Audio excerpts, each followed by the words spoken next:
Joko Widodo memberikan 62.543 sertifikat tanah kepada warga Sulawesi Selatan.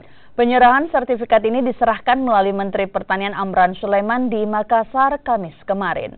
Menteri Pertanian Amran Sulaiman menyerahkan sebanyak 62.453 sertifikat tanah yang diberikan secara simbolis kepada 5.000 warga Sulawesi Selatan.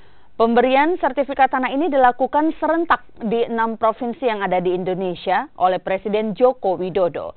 Sebanyak 24 kabupaten dan kota yang ada di Sulawesi Selatan menerima sertifikat tanah, termasuk warga di Kota Makassar yang menerima 2.000 sertifikat tanah. Usai memberikan sertifikat tanah, Menteri Pertanian memberikan kuis kepada warga yang hadir dengan hadiah sepeda.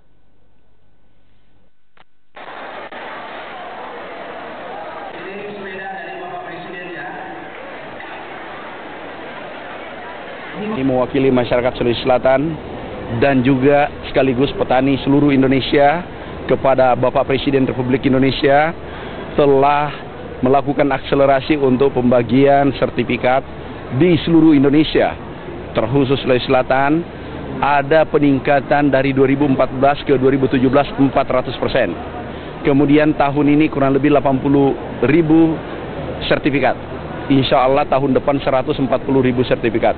Ini naik 100% tahun depan.